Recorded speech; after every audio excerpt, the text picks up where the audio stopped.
Bismillahirrahmanirrahim. Assalamualaikum warahmatullahi wabarakatuh. Bismillah, alhamdulillah, wassalatu wassalamu ala habibillah Sayyidina Muhammad ibn Abdillah wa ala alihi wa sahbihi wa mawalah. Allahumma rabbi syrah lana sudurana wa yassir lana umurana wahlul 'uqdatam min alsinatina yafqahu aqwalana. Allahumma fakkihna fid din wa 'allimna at-ta'wil. Allahumma alhimna marashid umurina wa a'idhna min syururi anfusina birahmatika ya rabbal alamin. Walhamdulillahi rabbil alamin. Ahlan kepada sahabat-sahabat semua. Salam pertemuan dalam program Hamba Ilahi siri yang ke-176 bersama dengan saya Umar Aziz. Ahlan Ummi Zaihadi, Zimahdon, Hardi Suhaimi, Syarina Osman, Nurahim Syarif, Galik Spirit, kemudian Nur Wafim Nur, Nurazia Mukhtar, Ninda Anis, Ayahman, Muhammad Hasim Asngadi, Syarifah Afidah, Masniyah, Nurul Hidayat Elfira, Nur Hayati Yahya, Aminah Hitam, Fauzia Muhammad Yusuf, Hayati Yusuf, Safiyah Sapyan, Laitun Absah, kemudian Kutina binti Abdullah, Ramlah Dasuki, Ija Rahman, Zaharah Alias, Nur Rohidah Ani, Zahini Wahid, Rozana Aziz, Nazifah Abdullah, Ramlah Rimon, Yaya Lia, dan juga Rohayati Osman, Nyimah Muharran, Aniza Umar, Kutina binti Abdullah, Salabiyah Sa'ad, Kamizah, Fatimah, Syamsiyah, Wan Nasrah, Razali Muhammad Nurdin, Nurul Ashikin Jamaluddin dan juga semua sahabat-sahabat yang lain. Apa khabar semua? Kita bertemu pada petang Jumaat ini. Moga-moga pertemuan kita mendatangkan kebaikan untuk setiap daripada kita dan juga sedikit sebanyak peringatan dan pengajaran yang kita boleh bawa dalam kehidupan. Apa kata kita mulakan pertemuan kita dengan sama-sama kita perbetulkan dahulu niat. Moga-moga pertemuan kita adalah kerana Allah Subhanahu wa ta'ala.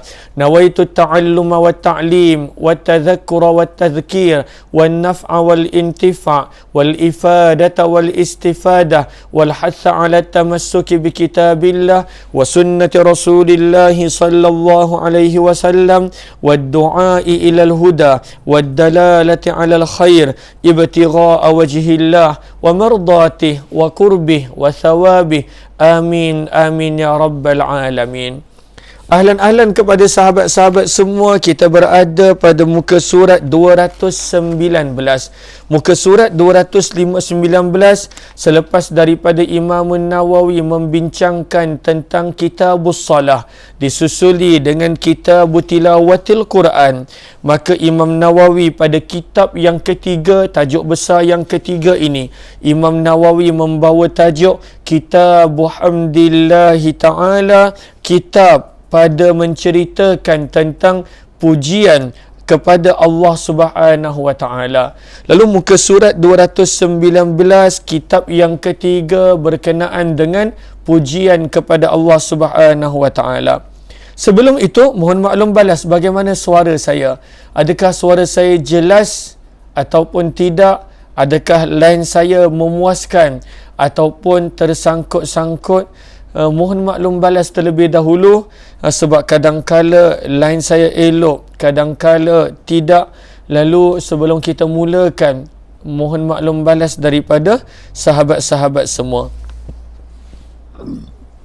Ahlan, mohon sebaik yang baru join ataupun yang belum share untuk bantu share, bantu untuk sebar luas, bantu untuk tag rakan-rakan yang lain. Moga-moga lebih ramai yang beroleh manfaat. Lalu kita nak lihat dulu yang bantu memberi maklum balas daripada Shah Alam jelas, Salina, Nurul Hidayat, Keeping jelas, Keeping mungkin Kepong, Ummi Zaihadi Kuantan jelas, Yaya Lia Kota Baru jelas, terima kasih. Syarina Seri Manjung Perak, kemudian Nurul Ashikin daripada Johor Bahru, okey. Kemudian daripada Senawang, Galik Spirit, Zaiti Abdullah Mua pun jelas. Semenyih, Wan Ismail Wan jelas. Rozana Kelang jelas. Daripada Kuala Selangor, Tanjung Malim, Kuantan, Taiping, Terengganu, kemudian Thailand, Asam Tula, dan juga sahabat-sahabat yang. Terima kasih kepada yang memberi maklum balas. Lalu kalaulah ada di antara sahabat-sahabat yang menghadapi masalah lain, maka mungkin boleh refresh balik Facebook tersebut, ataupun pada waktu itu mungkin perlu berada pada tempat Allah, maksudnya mungkin kalau kita berada tingkat bawah pergi ke tingkat atas, mungkin kalau kita memandu, maka pada waktu itu ada sedikit sebanyak gangguan.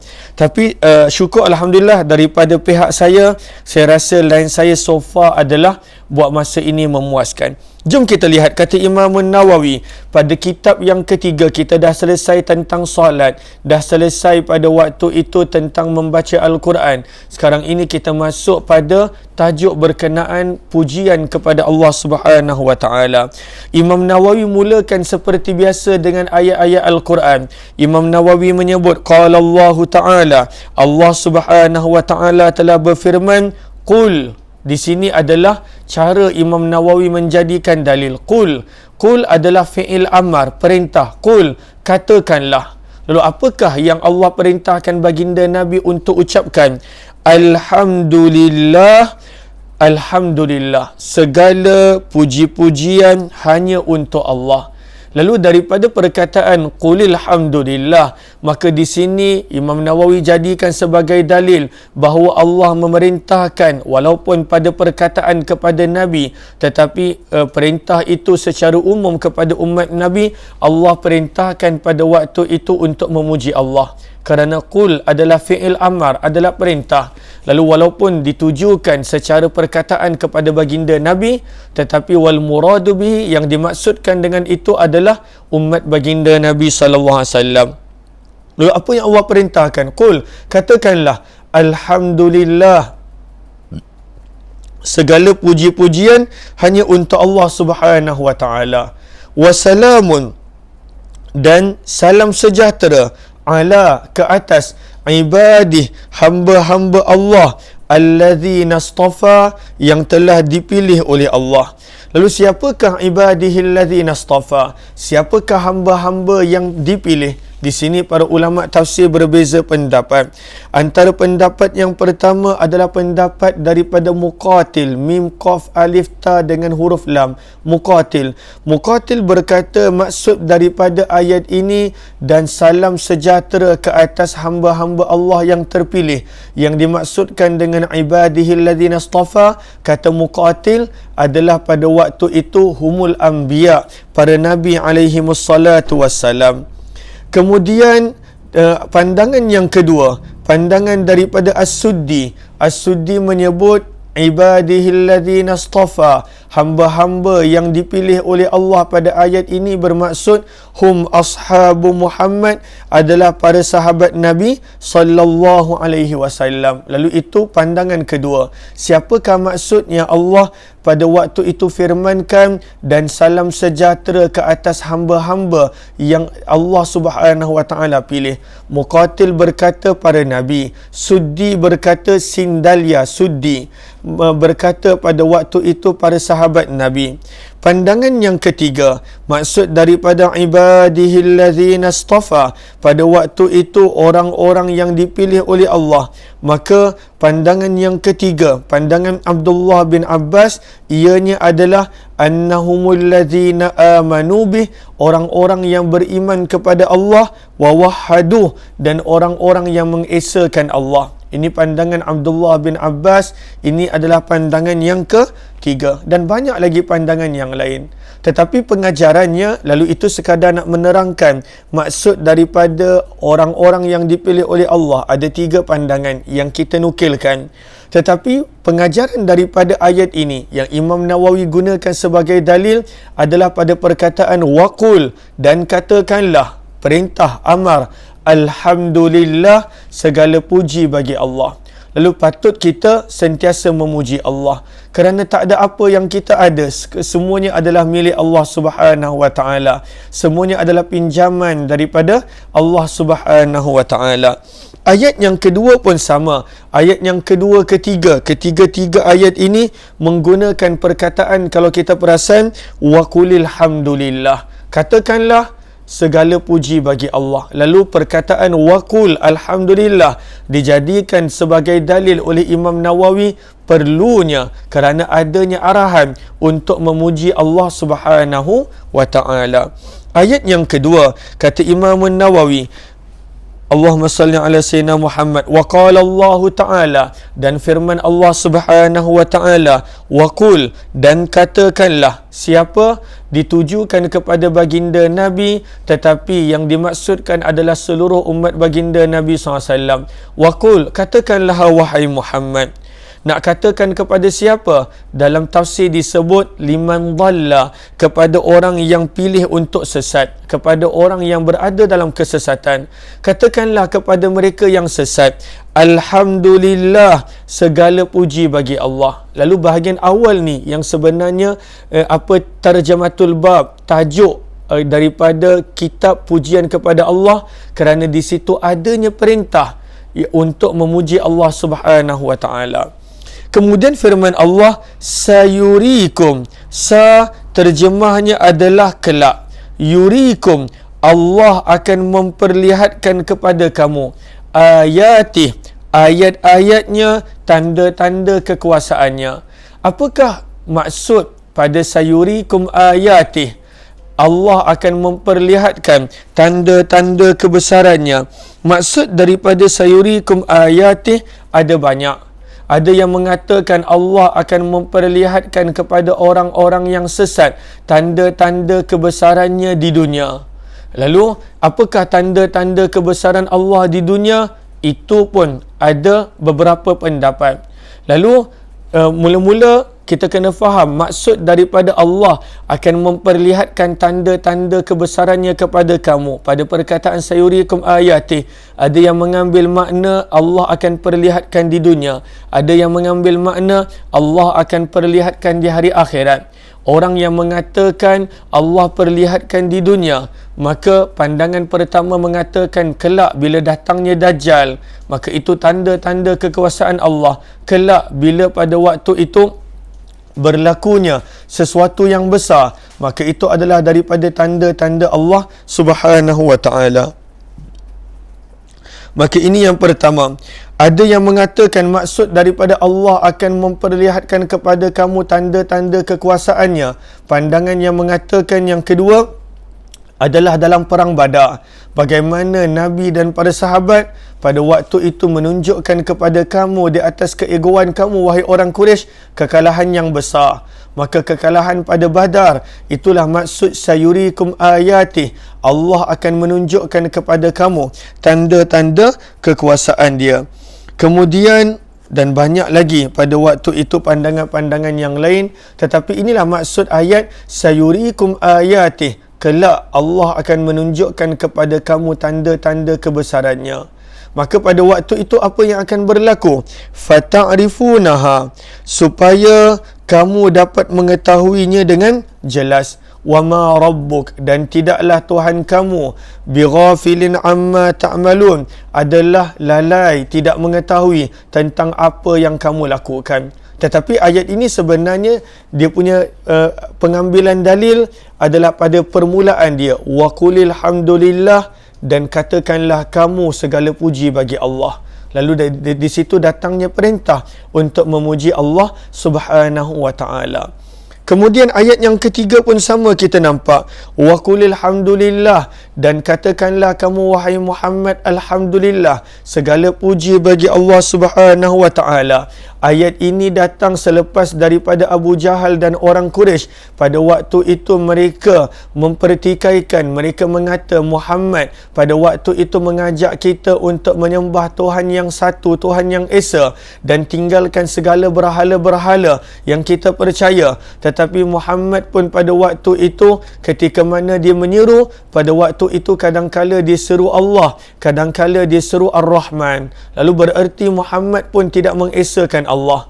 Maka turunlah satu ayat sebelum ayat yang ada dalam buku kitab ini, Qulidullah awid Ar-Rahman, serulah Allah ataupun serulah Ar-Rahman, ianya adalah zat yang sama. Ayyamma tad'u falahul asmaul husna. Lalu ketika mana Allah dah terangkan bahawa Allah itu esa, walaupun pada waktu itu banyaknya nama-nama nama-nama Allah yang baik. Maka Allah Subhanahu wa taala datangkan selepas itu ayat ini, wa qulil hamdulillah, dan katakanlah kamu alhamdulillah. Lalu ini menjadi dalil perintah untuk memuji Allah Subhanahu wa taala. Siapakah Allah? Allazi, zat yang lam yattakhidh walada, tidak mempunyai anak, seperti kepercayaan orang-orang Yahudi dan juga orang-orang Nasrani serta pada waktu itu orang-orang Arab. Kenapa? Sebab orang Yahudi pada waktu itu mendakwa Uzair adalah anak Allah. Wa qalatil yahudu Uzairun ibnullah. Orang Nasrani mendakwa Nabi Isa adalah anak Allah.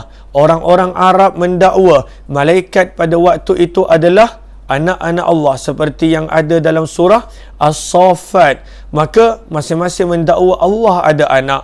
Sebab itu Allah menafikan dan Allah menyucikan dirinya daripada segala kekurangan. Firman Allah, lam yattakhidh walada, Allah tidak mempunyai sebarang anak. Maka ini 3 ayat yang mana dalil diambil daripada permulaan ayat. Kalau kita perasan sama, waqul, dan katakanlah, itu adalah fi'il amar, perintah, alhamdulillah. Seterusnya dibawakan 2 ayat tentang bersyukur. Lalu kenapa dibawakan ayat tentang bersyukur pada hamdalah, pada pujian? Kerana sebenarnya pada waktu itu manusia bila dia bersyukur, dia pasti akan puji Allah. Bila pada waktu itu tak ada syukur, bagaimana dia nak memuji Allah? Sebab itu Imam Nawawi bawakan 2 ayat berkenaan tentang syukur, kerana kesedaran untuk memuji Allah bila manusia itu ada rasa syukur, ada sifat syukur. Tetapi bagaimana mungkin manusia itu nak puji Allah kalaulah pada waktu itu dia tidak rasa dia perlu untuk mensyukuri Allah dan dia tak rasa adanya nikmat Allah yang Allah kurniakan kepadanya. Maka sebab itu dibawakan 2 ayat yang berikut tentang syukur. Ayat ini kita biasa dengar. Firman Allah Subhanahu wa taala dalam surah Ibrahim ayat yang ke-7, la in syakartum, jika demi sesungguhnya jika kamu bersyukur, maka janji Allah, la azidannakum, pasti dan pasti aku akan tambahi nikmatku kepada kamu. Lalu kenapa dia bawakan syukur pada pujian? Kerana pujian hanya akan lahir, hanya akan zahir pujian kepada Allah bila kita ada perasaan syukur kepada Allah Subhanahu wa taala. Begitu juga ayat yang kedua berkenaan tentang syukur. Firman Allah, fadhkuruni, maka ingatlah kamu kepadaku. Oleh itu, ingatlah kamu kepadaku dengan mematuhi hukum dan undang-undangku. Muka surat 220. Azkurkum, aku pasti akan ingat kepada kamu. Washkuruli, dan pada waktu itu bersyukurlah kepadaku. Wala takfurun, dan janganlah kamu kufur akan nikmatku. Lalu bila kita nampak syukur lahir apabila pujian lahir, hamdalah, pujian lahir apabila manusia itu ada syukur. Tapi bagaimanakah syukur nak lahir? Maka kita dah belajar pada ayat yang kelima ini, Allah mulakan dengan ucapan zikir, ingat dulu. Maka kemudian akan datangnya syukur, pada waktu itu syukur. Lalu hamdalah berlaku bila manusia itu ada kesedaran bersyukur. Manusia itu akan ada bersyukur apabila dia ingat Allah sebagai pemberi nikmat, sebagai pencipta, sebagai pemelihara, sebagai segala-galanya. Lalu bila manusia ingat Allah, lahirlah syukur. Bila adanya syukur, lahirlah hamdalah, pujian kepada Allah Subhanahu wa ta'ala. Allahumma salli ala Sayyidina Muhammad wa ala ali Sayyidina Muhammad. Maka sebab itu Imam Nawawi bawakan juga syukur pada ayat-ayat pujian, kerana sebenarnya ianya berkaitan. Seterusnya kata Imam Nawawi, wal ayatul musarrihah bil amri bil hamdi wasyukr wa bi fadlihima kathiratun ma'rufah. Kata Imam Nawawi, ayat-ayat Al-Quran yang mengandungi perintah memuji Allah. Lalu perintah, kita nampak pada 3 ayat yang pertama, waqul, waqul, waqul. Katakanlah, katakanlah, katakanlah, alhamdulillah. Kemudian pada ayat yang kelima pun perintah, fi'il amar, washkuru, dan bersyukurlah kamu. Lalu kata Imam Nawawi, Adapun kalaulah kita nak baca ayat-ayat yang apa berkenaan tentang pujian kepada Allah dan bersyukur kepada Allah, maka sebenarnya cukup banyak. Ianya cukup banyak. Dan kenapa tak dibawakan semua? Kata Imam Nawawi, ma'rufah, kerana ayat-ayat ini semua orang dah tahu, ianya masyhur dan ianya terkenal pada waktu itu. Lalu sebab itu Imam Nawawi hanya membawa 5 ayat berkenaan tentang pentingnya perintah untuk pada waktu itu memuji Allah Subhanahu wa taala. Lalu sebab itu kena ambil masa dalam hidup kita. Ambil masa. Hari ini duduk sebentar, contohnya muhasabah. Apakah 3 nikmat yang aku patut syukur hari ini? Kadang-kala manusia kena belajar begitu. Kalaulah tidak, setiap hari berlalu macam tak ada apa-apa benda baru. Lalu sepatutnya kena duduk. Hari ni apa nikmat? Mungkin kalau macam contoh Allahumma salli sayyidina Muhammad di Selangor dapat solat Jumaat, itu nikmat. Sebab dekat negeri Selangor, masjid-masjid pada waktu itu hanya 50 orang. Surau Jumaat pun terhad pada waktu itu bilangan. Lalu bila dapat solat Jumaat lepas berbulan-bulan, ya Allah syukurnya. Ya Allah syukurnya. Lalu pada waktu itu kalaulah kita tak duduk sebentar muhasabah, kita tak anggap itu nikmat. Kita tak anggap itu pun sebagai nikmat. Dapat solat Jumaat, dapat bersedekah dalam keadaan banyak orang mungkin tak dapat. Dapat pada waktu itu berada dalam kesihatan. Berapa banyak orang yang sakit kemudian meninggal, kemudian pada waktu itu tinggalkan keluarga dan anak-anak. Allahumma salli ala Sayyidina Muhammad. Lalu macam semalam, macam 2 hari lepas, macam 2 hari lepas, bagaimana salah seorang sahabat di section dia bekerja di section 13, yang mana dia ada 4 orang anak kecil. Setahun, 2 tahun, 3 tahun, 4 tahun. Ibu meninggal. Ibu meninggal sebab COVID, meninggal. Pada semalam, lepas habis je program Hamba Ilahi, dapat mesej, bukan semalam, 2 hari lepas, yang mana meninggal. Lalu bagaimana diuji begitu? Anak-anak masih kecil. Pada waktu itu setahun, 2 tahun, 3 tahun, 4 tahun, 4 orang. Rapat-rapat pada waktu tu, ibu meninggal. Lalu bagaimana Allah uji sebahagian orang begitu dengan ujian yang berat, dengan pelbagai jenis ujian, belum lagi dengan macam-macam jenis ujian. Lalu sepatutnya kita kena bersyukur. Kerana bila kita bersyukur, barulah pada waktu itu kita ungkapkan Alhamdulillah, ya Allah, banyaknya nikmat. Baru datangnya pujian, baru datangnya penghargaan. Kalaulah tidak, setiap hari kita anggap tak ada apa-apa. Kita take advantage dengan kesihatan yang Allah bagi. Kita take advantage dengan makanan di atas meja yang Allah bagi. Kita ambil mudah pada waktu itu pelbagai nikmat yang kita bagi. Berapa banyak orang yang masih ada kerja, tapi banyak juga orang yang tak ada kerja. Lalu orang yang ada kerja pada waktu itu, kalaulah dia tak duduk sebentar bersyukur, maka dia tak akan syukur. Dia mungkin pada waktu itu komplain. Pada waktu itu, banyaknya kerja nak kena buat. Banyaknya barang yang nak kena selesaikan. Banyaknya benda yang nak kena post. Banyaknya customer ni macam ni begini. Berapa banyak orang yang mana pada waktu itu dia tak ada customer pun, walaupun dia berniaga. Tengah panas berjam-jam, tak ada seorang customer pun. Tapi manusia bila dia tak ingat Allah, pada waktu itu dia tak syukur, dia takkan puji Allah. Dia akan berterusan pada waktu itu menzahirkan perasaan tak bersyukur. Dia akan berterusan pada waktu itu menzahirkan itu susah, kerja susah, berniaga, dapat customer banyak pun susah, customer cerewet, itu susah, ini susah. Maka pada waktu itu tak akan datangnya perkara pujian tadi. Pujian tak akan datang bila tak ada rasa syukur. Syukur tak akan datang bila kita tidak ingat Allah Subhanahu wa ta'ala. Maka itu sebagai contoh muhasabah untuk saya. Kata Imam Nawawi rahimahullahu ta'ala pada riwayat yang ke-338, kata Imam Nawawi mula membawakan dalil daripada sudut hadis-hadis baginda Nabi sallallahu alaihi wasallam.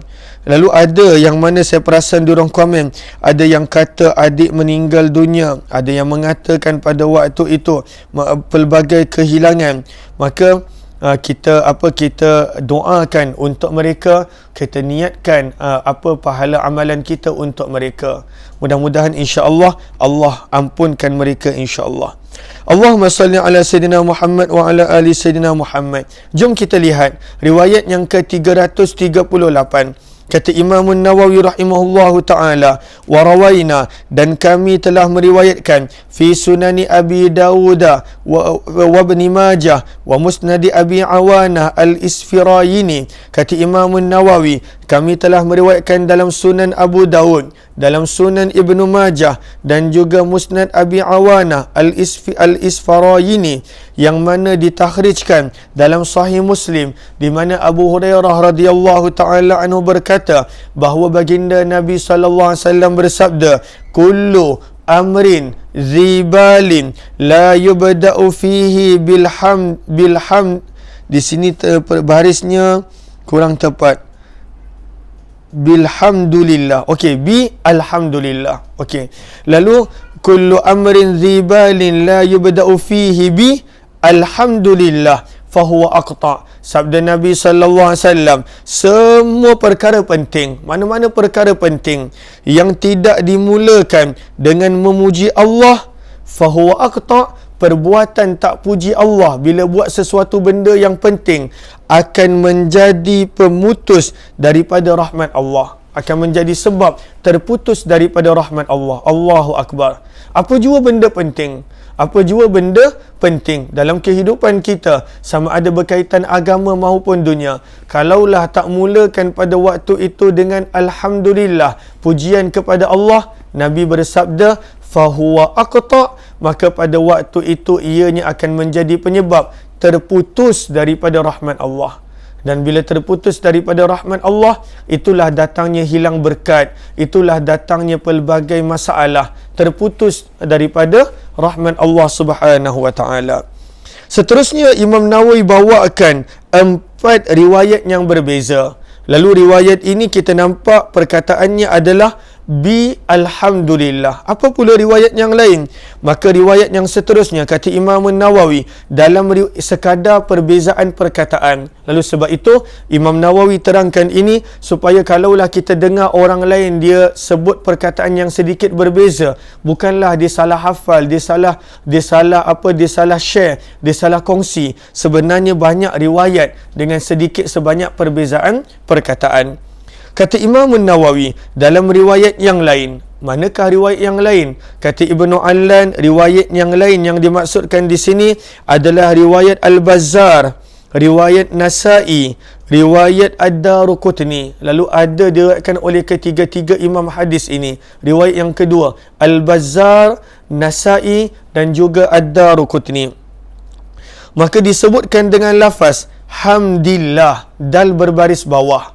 Yang apa riwayat tadi bi alhamdulillah, tetapi di sini berbaris bawah bihamdillah. Yang pertamanya adalah pada waktu itu dal baris depan, riwayat ini dal baris bawah. Kemudian yang pertama tadi ada alif lam, di sini tidak ada alif lam. Maka ini adalah riwayat yang kedua, perbezaan dia. Bihamdillah, yang awal dia semua sama, kullu amrin zibalin la yubda'u fihi bihamdillah fahuwa aqta. Maka ini riwayat kedua, ada beberapa perbezaan. Riwayat yang ketiga, maka riwayat daripada Ibnu Majah dan juga Ibnu Abi Syaibah. Sahabat-sahabat boleh catatkan. Kata Imam Nawawi dalam riwayat yang lain, maka boleh letakkan di situ riwayat Ibnu Majah dan juga Ibnu Abi Syaibah. Maka ada dengan lafaz bilhamdi, tak ada lafaz Allah di situ. Alif lam ada, dal berbaris bawah, tapi tidak ada lafaz Allah di situ. Lalu hadisnya berbunyi, kullu amrin zibalin la yubda'u fihi bilhamdi. Itu sahaja. Tak ada lafaz Allah pada riwayat yang ketiga, fahuwa aqta. Maka ini perbezaan riwayat. Riwayat yang keempat, kata Imam Nawawi dalam riwayat yang lain. Riwayat yang keempat ini riwayat siapa? Sahabat-sahabat boleh catat. Kata Ibnu Allan, riwayat Abu Dawud. Maka disebutkan dengan lafaz kullu kalam. riwayat yang mula-mula tadi kullu amrin zibal. Di sini riwayat yang keempat berbeza daripada permulaan 3 riwayat sebelumnya. Di sini dengan perkataan kullu kalam. Apakah terjemahan kullu kalam? Semua kata-kata, semua kata-kata, semua ucapan, semua kalam. La yubda'u fihi bilhamdulillah, yang tidak dimulakan dengan alhamdulillah, pujian pada Allah. Fahuwa ajzam, maka pada waktu itu ianya terputus daripada rahmat. Lalu riwayat yang keempat ini ada 2 perbezaan dia. Perbezaan pada perkataan permulaan kullu kalam, di mana 3 riwayat sebelumnya dengan perkataan kullu amrin zibal. Kemudian pada perkataan yang akhir dia, 3 riwayat pertama dengan perkataan fahuwa aqta', di sini dengan perkataan fahuwa ajzam. Daripada sudut makna sama, terputus daripada rahmat Allah. Kemudian riwayat yang kelima, kata Imam Nawawi, dalam riwayat yang lain disebutkan dengan lafaz kullu amrin zibal la yubda'u fihi bi bismillahirrahmanirrahim fahuwa aqta'. Kena tambah di situ. Perkataan bahasa Arab kena tambah. Fahuwa tu tak ada pada riwayat yang kelima. Kerana dalam kitab yang asal ada fahuwa. Maka kena tambahkan fahuwa di situ. Fahuwa aqta'. Maka kata Imam Nawawi, riwayat yang kelima ni ada beza. Bezanya pada 4 riwayat pertama sebutan tentang puji Allah. Pada riwayat yang kelima tentang sebutan bismillah, menggunakan nama Allah. Maka daripada sinilah kita nampak Allahumma salli ala Sayyidina Muhammad, bagaimana kita nampak. Ada yang tanya, boleh kita hanya sebut lafaz Alhamdulillah Nasarian? Boleh, nanti kita belajar. Boleh, tak ada masalah. Al-Quran pun sebut begitu. Wa qul alhamdulillah, tak ada masalah. Bahkan kita sebut segala puji bagi Allah pun boleh. Tak semestinya bahasa Arab. Kita sebut bahasa Melayu, ataupun kita sebut bahasa Urdu, ataupun bahasa Cina. Asalkan pada waktu itu kita memuji Allah dengan lisan, dengan hati, dengan dalaman kita. Maka Allahumma salli ala Sayyidina Muhammad, riwayat yang kelima ini bezanya adalah pada perkataan Bismillahirrahmanirrahim. Maka ini adalah riwayat-riwayat yang kita telah baca. Kata Imam Nawawi, semua lafaz hadis kelima-lima riwayat ini ada dalam kitab Al-Arba'in karya Imam Al-Hafiz Abdul Qadir Ar-Rahawi. Hadis ini semuanya adalah hasan, disampaikan secara mausul seperti yang kami paparkan di atas, dan juga secara mursal. Riwayat mausul sanadnya baik. Menurut pendapat kebanyakan ulama, jika suatu hadis disampaikan secara mausul dan mursal, maka yang dijadikan sebagai sandaran adalah riwayat mausul kerana lebih dipercayai. Hadis-hadis ini hukumnya diterima ataupun dalam bahasa Arab makbul menurut majoriti para ulama. Maksud daripada perkataan yang kita nampak dalam hadis bahasa Arab tadi, contohnya zibal, terjemahannya adalah sesuatu perkara yang penting. Maksud dalam hadis yang kita nampak berkenaan aqta' dan juga ajzam, maksudnya adalah kurang berkat ataupun diterjemahkan sebagai putus daripada rahmat. Kita berhenti di sini, insya-Allah. Masa tidak mengizinkan, mudah-mudahan adanya manfaat daripada pertemuan kita. Amin ya rabbal alamin. Terima kasih kepada sahabat-sahabat yang bersama, kepada yang kali pertama join, jemput join Telegram channel Kuliah Umar Aziz. Pada malam ini tak ada perkongsian di Telegram kerana setiap Jumaat malam Sabtu saya ada perkongsian di Facebook dan juga YouTube Azizan Osman Official berkenaan dengan tajuk Hijrah Usahawan. Lalu kepada yang berkelapangan, saya akan kongsikan link dia nanti di Facebook page, insya-Allah. Wabillahi taufiq wal hidayah. Assalamualaikum warahmatullahi wabarakatuh. Kepada yang ingin untuk membuat pembelian kitab Al-Azkar, boleh sahaja tekan link yang berada di ruang komen, insya-Allah.